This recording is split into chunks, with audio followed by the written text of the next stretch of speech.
North Haven, and welcome to this edition of Sports Talk. I'm Jeremy Farina here with Justin Paolillo. Today we're going to start our show off with a quick NFL topic. We're going to talk about the New England Patriots, and if we think they could win a Super Bowl under Tom Brady and Bill Belichick before they obviously end their careers. Justin, what do you think? I'm going to go with that they can win before the end of their career. I think one of the best signings in the offseason was getting Darrelle Revis. I think what that team did lack last year, obviously they lost Fitz Wilfork, a big loss to their team, and Hakeem Talib was always hurt in big games. I think they brought in Darrelle Revis. They're going to get Vince Wilfork back. I think the defense will be good. They can only improve. They should get Danny Amendola back. Kendall Tompkins he's a legit receiver. I mean, he's no Megatron, but he's a solid receiver. And if Tom Brady's throwing you the ball, you're good. Tom Brady's the team leader. He's the captain. He's going to lead that team. And I think with the coaching talents of Bill Belichick, the history, they have won before with them too. Obviously, they're older now. I just think, and if they get Rob Gronkowski back healthy, I think this team is legit. They're the favorites to win their division every year, so they got a shot. I think they will win another Super Bowl. Yeah, I think it'd be ignorant to ignore the fact that this team still could obviously win a Super Bowl. I mean, Tom Brady's obviously one of the best quarterbacks in the league. I think we all had him in our top five when we did our top five quarterbacks. Their running game, which has been non-existent in years in the past, is really becoming a force. Shane Vereen, Stephen Ridley, if he can stop fumbling and get those issues set, he can obviously be a dominant back in the league.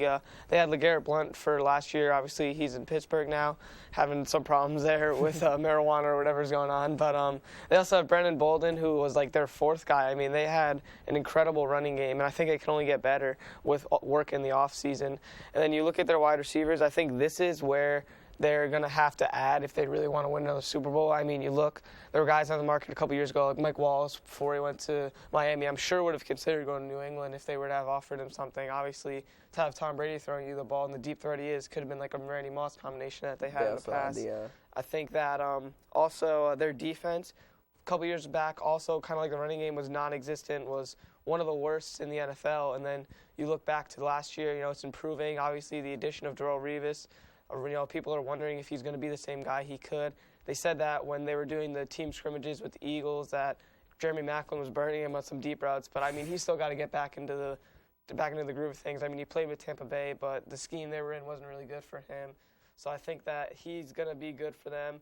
And then, obviously, their defense got better. John Mayo's been a good leader of their defense over the last couple of years. So I think that they still could win a Super Bowl. It's just a matter of adding some pieces, like maybe another wide receiver or maybe another star on the defensive end, like a pass rusher or something like that. But this team definitely, if you have Tom Brady and Bill Belichick, you can definitely contend for a Super Bowl at any time. Yep. Moving on to our next topic, we're going to look at one of the divisions in the NFC North. We're going to pick our favorites out of obviously the Green Bay Packers, Chicago Bears, Minnesota Vikings, and Detroit Lions. Justin, who do you think could take this division?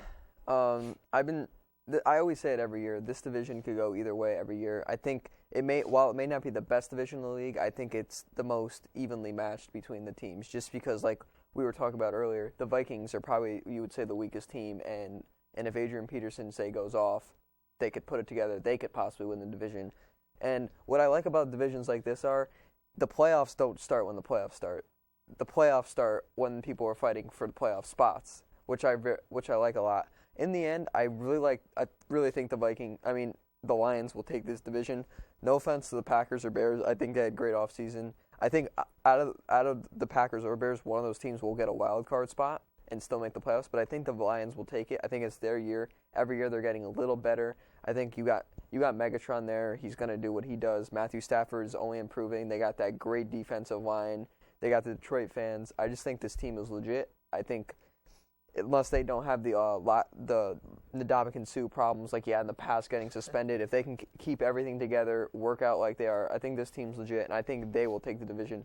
But I wouldn't be surprised if there's a fight at the end, and I think two teams in that division will make the playoffs. Yeah, I think that this, like Just said, is one of the most competitive divisions in the NFL. It's always a good matchup between these teams whenever they're playing, like the Vikings, Packers. It's always a good game. You're always seeing competitive battles. But I think that the Lions are always kind of the disappointment in the NFL. You're always looking for them to, make the next step and become that playoff team that they could. I mean, Matthew Stafford is arguably becoming an elite quarterback, threw for 5,000 yards last year. Obviously, Calvin Johnson, the best wide receiver in the NFL. They still kind of feel looking for that guy to match up with him on the other side.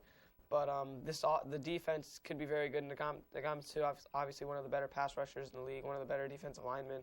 I think that the Packers and Bears both are very good. Obviously, Aaron Rodgers, one of the better quarterbacks in the league with all the weapons he has. Randall Cobb, Jordy Nelson, the list goes on. Just all the weapons he has. It's scary to face that team. And then Clay Matthews. Eddie Lacy's been playing really well Rookie last year. yeah. Ran for 900 yards in his rookie season. If they can really get a running game going, they mix James Starks into that. That could be a deadly combination there. I mean, their defense was disappointing last year. If they could recoup that, make that a little better, get a pass rush going, and really close up on their secondary, that's what was really holding them back from being a legitimate team last year. And then the Bears, I mean, Alshon Jeffries blows up, comes out of nowhere. They have two incredible wide receivers on the outside, and Brandon Marshall and Alshon Jeffries. And I think one of the most underrated tight ends in the league, and Martellus Bennett, when he was on the Giants 2 years back, he was in very good for them, making tons of plays in their run. So I think that team has a lot of weapons as well. And then Matt Forte running the ball, just another great running back in this division. And then you look at the Vikings a couple years back, they're in the postseason with Christian Ponder at quarterback, and Joe Webb ends up starting the playoff game for them.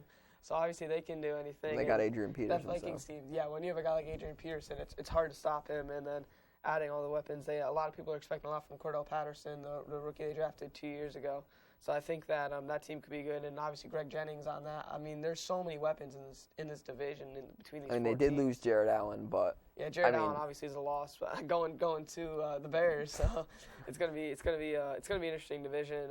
Overall, I think that I gotta give it to the Packers just because Aaron Rodgers is so good. I think that he's gonna be able to win the games when he's going up against the Jay Cutlers and Matthew Staffords in this division. But this is definitely going to be one of the most competitive Rodgers divisions. Definitely the best QB in the division. Yeah, but I mean, Matthew Stafford and Jay Cutler still, they're both solid quarterbacks. Yeah, they're good QB. Moving on, we're going to talk about our sleeper quarterback of the year, a guy who we feel can really jump into the good to great category, the great to elite category. Justin, who you got? I'm going to go with Andy Dalton here. I think coming off that big contract he just got from the Cincinnati Bengals, I think this guy, he hasn't been underrated, he hasn't been overrated. He's just been that average QB. He's made it to the playoffs 2 years now. I think he's a legit QB. I think he's got arguably a top 10, top 5 wide receiver in A.J. Green. They got a great defense led by Geno Atkins and all that great defensive line. And with Ben Jarvis, Green Ellis running the ball, I just think this team is legit. They're always in it in their division. They don't have the best conference unless Johnny Football goes off with the Browns. So I think they'll take that conference. I just think this team was legit. Andy Dalton, while he may not be the leader of the team like a guy like Tom Brady or Peyton Manning, I think he still is a solid QB, and he's the guy who's calling the plays, throwing the ball.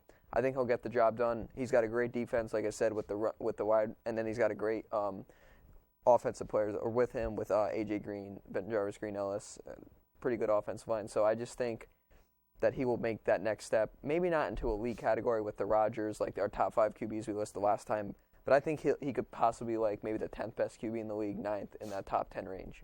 I think a guy that you got to look at, someone I've mentioned earlier, Jay Cutler. I think he has so many weapons that it's hard for him to be ineffective. I mean, obviously, he got hurt, and then McCown came up, and there's a lot of argument as to if he should start or not.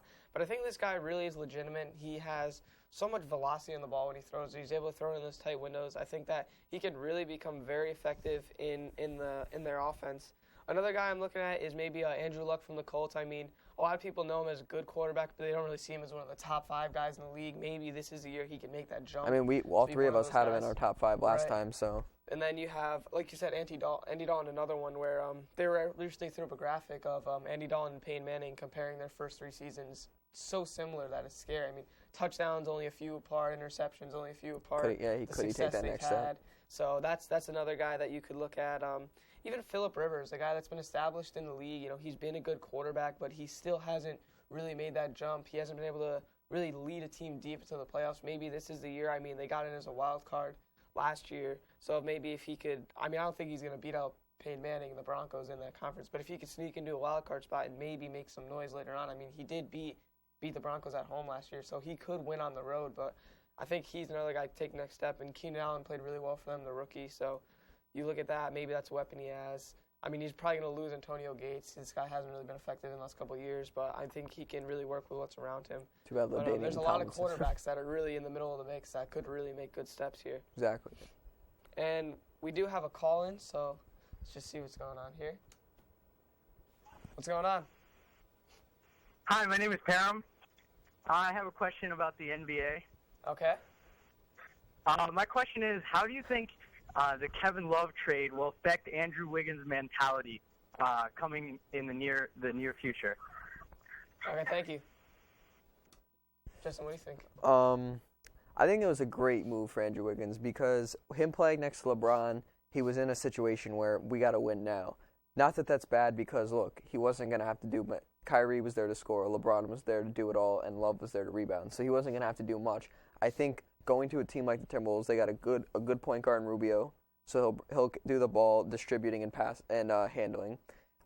He won't have to win right away, and he's got a lot of young talent around him. I just think that was a great move for him. I think he would be worse of a player if he stayed with the Cavs just because his numbers wouldn't be up. Obviously, he'd learn from the best player on the planet, and he'd be in a great system where maybe he could just be a spot-up shooter or a guy who cuts backdoor for lobs and stuff. But I think he could learn how to lead a team in Minnesota because he's Andrew Wiggins. Like people were expecting last year when Bennett got drafted, Wiggins is going number one, another Canadian player. So he did have a lot of expectation. I think within the next couple of years, he will be the best player on that team. Rubio will be his partner in crime, if you want to call it that. I think Bennett's a legit player too. Obviously, he had a tough rookie season, but he was showing some brightness towards the end of the season. I'm not saying this guy's going to be a star by any means, but I think he could possibly turn into a quality starter. So I think in this trade, kind of going a little off topic, I think both teams kind of got. Both teams definitely won. The Minnesota has such young talent, and the Cavs obviously can easily win a championship. So I just think that Wiggins going to that team is just great for him and great for his NBA career. He can learn to help lead a team. I will come back to that question, but we do have another call-in, so let's just see what's going on here. What can I do for you? This is Paul from North Haven. Hey, what's going on? I hope I didn't miss the topic. I'm sorry I had to run out. Love the show, guys. Did we talk about Johnny Manziel yet? We have not talked about Johnny Manziel. What's your question about Johnny Manziel? What do we think? Do we think he's going to do anything this year, or is he going to get a chance? Or Okay, thank you for your question. I think that Johnny Manziel will definitely get the opportunity to start just because the second Brian Hoyer is playing a home game and he throws an interception or, he's having a bad game, chance are coming for Johnny Manziel to come in from the dog pound. They're definitely going to want to see him out there. So I think he will get the opportunity to start. Do I think he will succeed at the NFL level? I think that just the lack of weapons on the team is going to hurt him. I mean, they got Ben Tate from Houston, who was a backup Terrion Foster, who's a good running back and all, but I don't think the offense Johnny Manziel, the offense needs to be centered around him. Right now, the offense is centered around Brian Hoyer. If Johnny Manziel is going to be successful, the Cleveland Browns need to go all in on him. They need to do what Washington did with RG3, where this offense is centered around RG3. I mean, obviously, he's not been successful in the preseason, but they're still working on him. He's obviously still recovering from an injury. So I think that if they set it around him, I think he can have success at the next level. I'm personally not a fan of him. I don't think he's going to be what everyone thinks he will be. But I think if you operate your whole offense around Manziel, he could be successful in the NFL. I think it was the right move to start Hoyer just because I don't think Manziel's ready for the spotlight yet. I mean, he's out partying and whatnot. I think he wants to be ready, but I don't think he's reached the level. I don't think he's at the maturity to really lead a team yet right now. I think the starting of Brian Hoyer was a great move by the Browns. One, maybe Brian Hoyer turns out to be great and he leads his team into the playoffs. Or this gets a fire under Johnny Manziel. He's going to want to prove the doubters wrong. He's going to prove his coach wrong. So when he does get that chance to play, like you mentioned, whether it's week 1, week 5, next season, he's going to be that guy playing with a chip on his shoulder. Obviously, losing Josh Gordon was a big loss. They just lowered his suspension, but still, it's a big loss. Whether he does play or not, even if he does, there's still going to be off-field problems. Maybe the chemistry's not there because they haven't been practicing together. So we'll have to see how that works out. I agree with what you said, how the offense is not centered around him now. Obviously, Manziel with the offseason issues, that could play a role in it. But I think he will get the start, just like you said. First time Hoyer throws a pick, the fans are going to want him. The fans want Manziel to play. That's why they drafted him. That's why he's the number 1 jersey sale.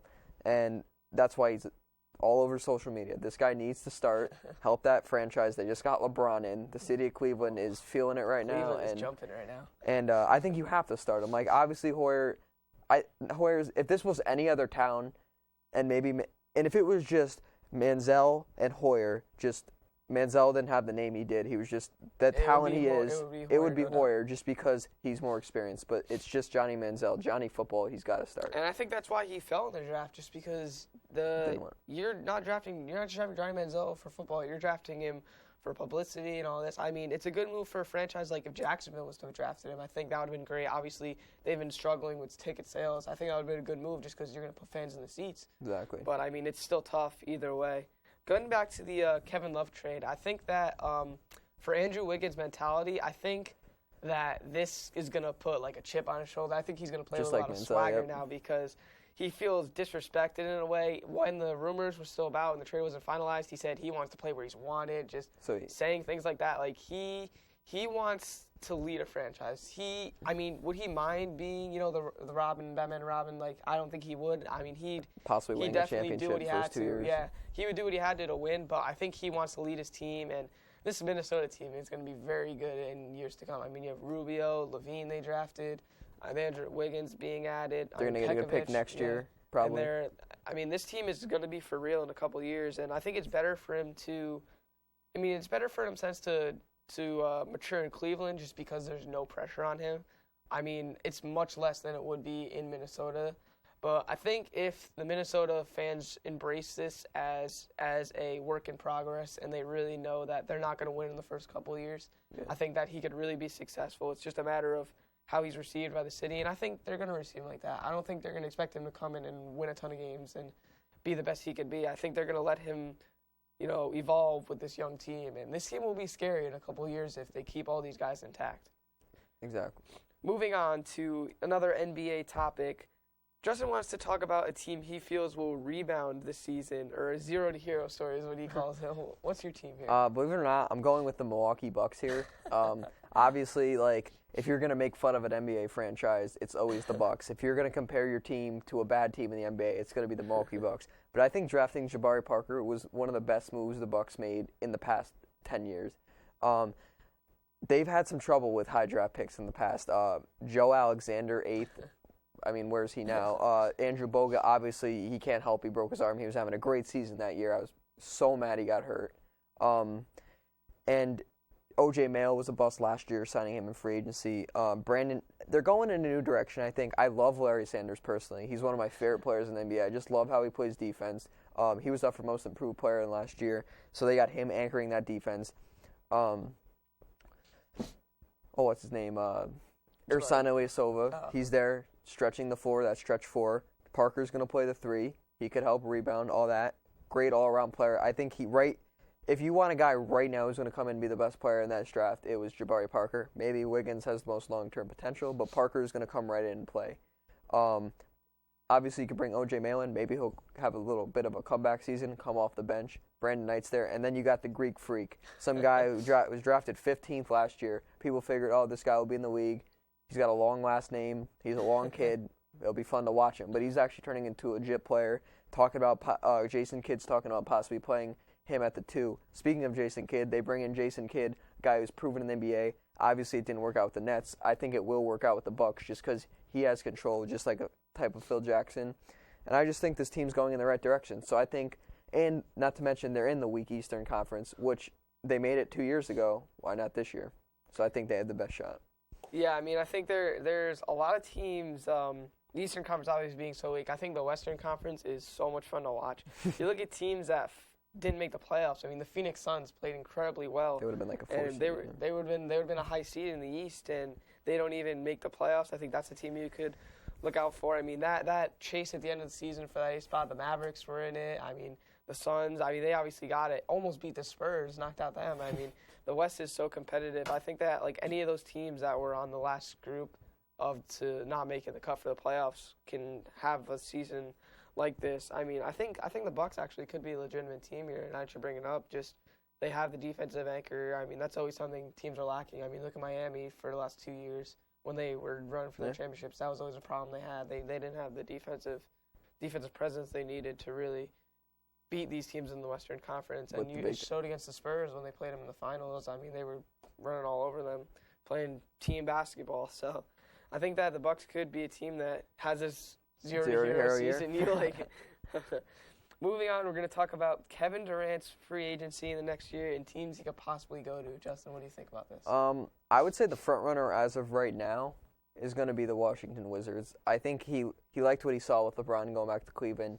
Obviously, he doesn't want to completely copy him and be like, I'm going home too, but I think that's always been the back of his mind. John Wall actually earlier this year was recruiting Kevin Durant to come with him when he was a free agent, and we're talking 2-3 years before he's even a free agent. We got teams saying, obviously every team's like, we want you, Kevin, but this guy's going out of his way to say, look, we want you to come here.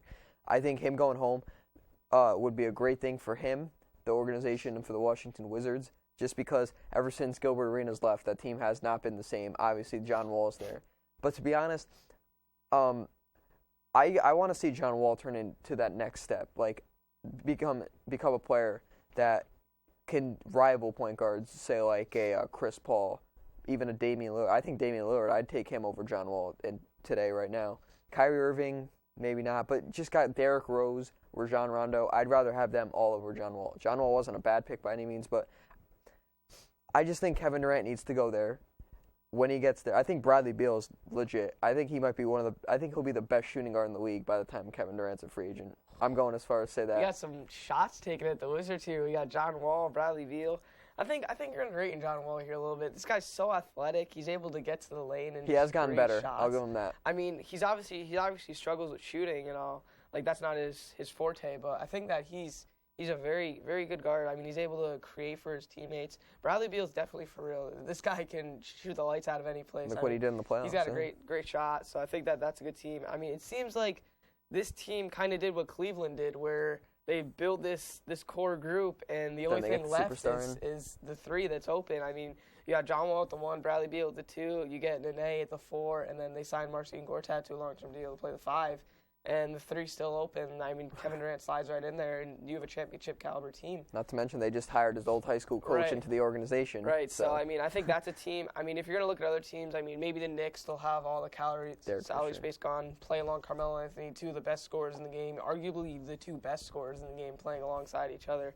That would be a scary combination, and you wonder, like, if there's people get enough touches, but Kevin Durant's playing with Russell Westbrook right now, and he takes more shots than him. And he's got his good friend Derek Fisher as the head coach there. So yeah, I mean, I think the Knicks are really pushing towards trying to get Kevin Durant. I think they knew LeBron was set to go back to Cleveland. I mean, maybe he could opt out and go somewhere else. I don't think he's going to be willing to leave Cleveland again, but I think that Kevin Durant could definitely leave or go to the Knicks just because their pitch for him is really. I mean, he really is a fan of Derek Fisher, and Fisher's the coach now. Be the next, Phil Jackson project. I mean, Kobe and Michael. I mean, the 2 guys, 2 of the best in NBA history.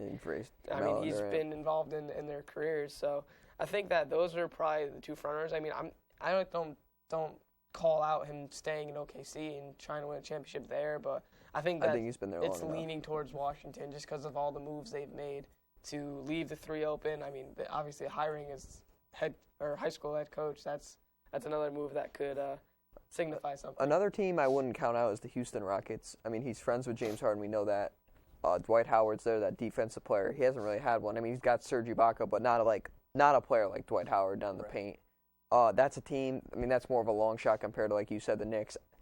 I would agree with you. I think the Knicks and the Wizards are definitely the top 2 at this point. I mean, you talk about Houston, and they're really just one piece away right now. James Harden is their scorer, their star, but he always seems to fade away in the postseason. He doesn't seem to be not necessarily a fan of the limelight, but he's not necessarily does well under the pressure. Even in the Thunder, he wasn't there in the finals, Heat. And he was non-existent when they played the Heat. And then Dwight Howard obviously is the defensive anchor. I mean, he could score, but he's not really known for his. He's not your go-to guy in the 4th. I mean, I was surprised Chris Bosh snubbed them to stay with the Heat. I mean, if he went with those, that's a core 3 right there that you could really contend for a championship with in the West. I mean, Carmelo Anthony and LeBron James really didn't even consider Houston, which was kind of a surprise to me. And then they let Chandler Parsons go. Yeah. So, I mean, a lot of moves that could have really helped that made team. The Rockets well. And lastly, the last topic of the show, we're going to talk about a possible sleeper team in each conference that you think could ultimately either win the conference or maybe in the NBA. In the NBA. NBA, okay. Sleeper team, I'm going to go with the East. It's going to be the Bucks, just because, like I said before, I think they're going to be the zero-to-hero team of this season.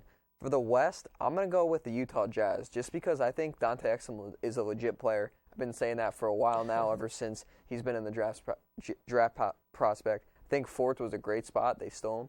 It wasn't a steal, but because the other three players, you can't go wrong with the other three players. Trey Burks, they already got him as guard, so I think they could slide Exum over to the 2. Or you could, if Burke doesn't work out, he could slide back over to the 1. Derek Favors is a legit player. Enes Kanter is good. Obviously, he had those bad jump shots in the past, but I think he's still young. He's only going to mature. Gordon Hayward's still there. Not a bad player. They were close to making the playoffs last year.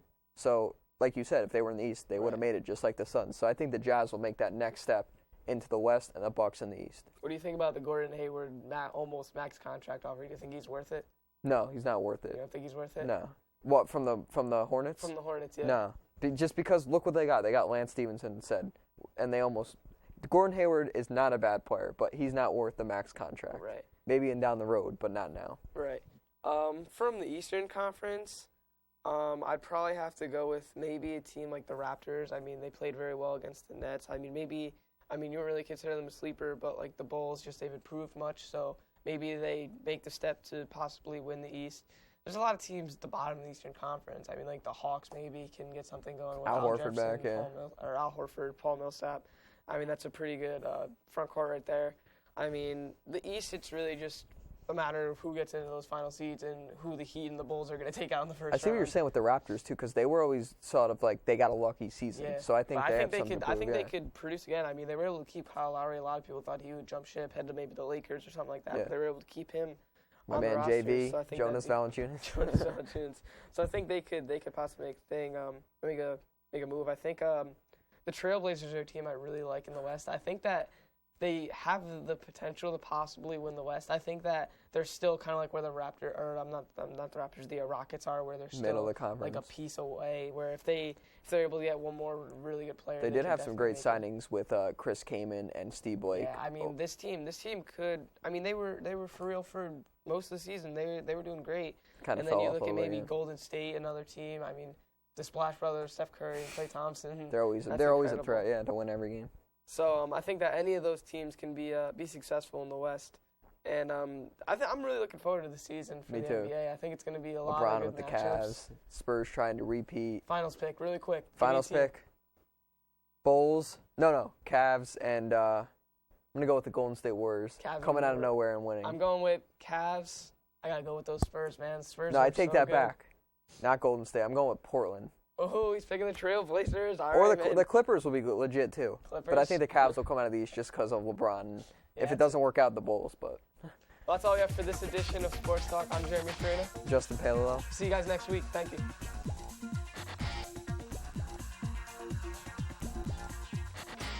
You do your money man's out.